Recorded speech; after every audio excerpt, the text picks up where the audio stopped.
thing special about this church is the shape of the church, especially the roof. You can see that the roof like a tent, so it is related with the Old Testament about the tent of meeting, the place of prayer and worship. Of course, the Catholics see this as the center of their community and are happy that it is so well identifiable, so to say, that it is so characteristic as a building.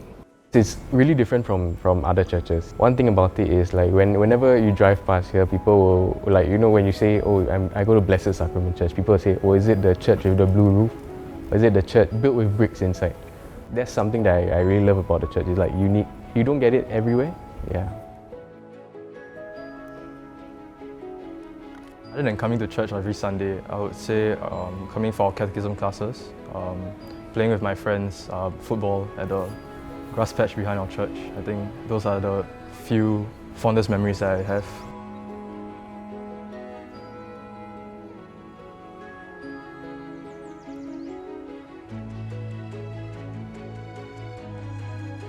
So this tent of meeting project started because this church already built 65 years ago. So the condition is quite bad, especially the roof and the wall as well as the floor. Pre-COVID, when I was coming to church, right, you can see like everything, I wouldn't say it's falling apart, but you know, things are getting older. Like the aircon wise, I don't know when was the last time they changed it, you know. Then every now and then it starts to get super warm in church. Then there was they still had to put like the standing fans everywhere. The pews, last time it was really squeaky. So you know, when you have some people kneeling down, right, you can actually hear like the squeakiness like from a few pews away. The church is already 55 years old when we start looking at it, and it was in bad shape as far as being a church that is used every day. So something need to be done.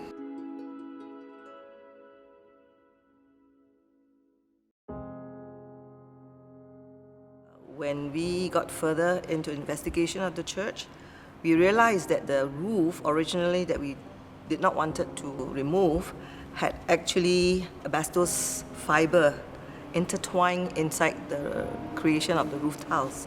So because of that, asbestos is hazardous, so we have to end up taking down and replacing the roof. The original, there was a sum set, the target for us to raise funds. But later on, there was a change in the material for the roofing. I understand that increased the cost greatly, and the fund raised, originally we have hit the target, but because of the change of material, we had to find other sources of funds. So that was one big challenge.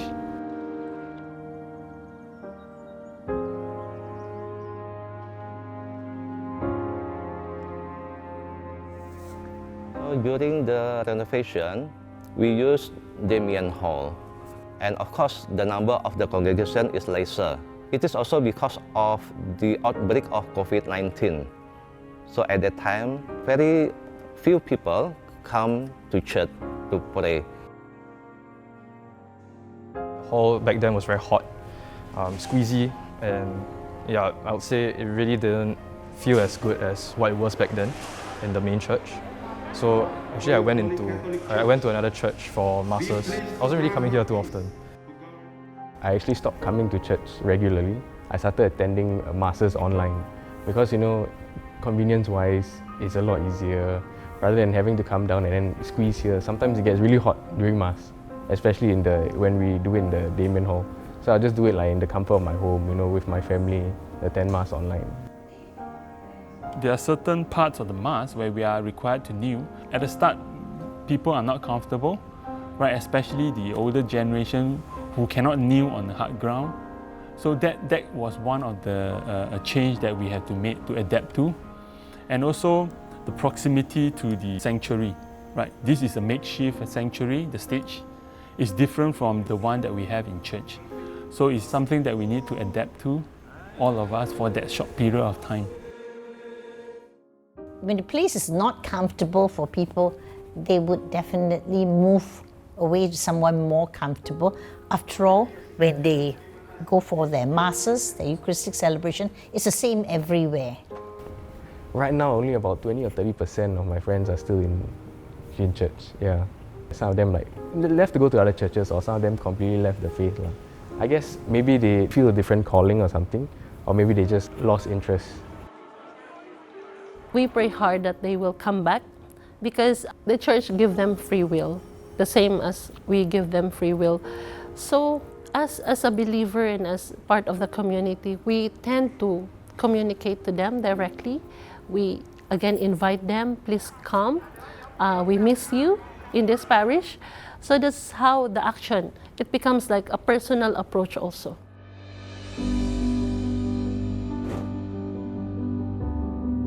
It was definitely a special experience, I'd say, coming back to the main church after 3 long years. Yeah, it was special. I don't really know how to put in words, but it was special just coming back after so long. I find it nice that the church is about the same as it was at the beginning. Not much of a change, actually. I was a bit afraid that they would modernize so much that the whole church would change in character. Many of the materials we actually salvage, we kept it as it is. We have to add in modern intervention like air conditioning, redo the piping, for the light, for acoustics, but essentially kept the buildings in old condition, but revitalized the materials. Our objective is to ensure that this 60-year-old building continue to function for the next 50 years. So meaning that if this asbestos is not allowed, we have to remove it, we have to replace it, or else how it's going to last another 50 years. And if the air conditioning system is not good, we have to have a system that improves the environment and the ambient temperature within the church. As the structure itself, it's diamond, and when it's a diamond, it's precious. So that's how we look into the church. It's a very precious gem, for us. You're the one.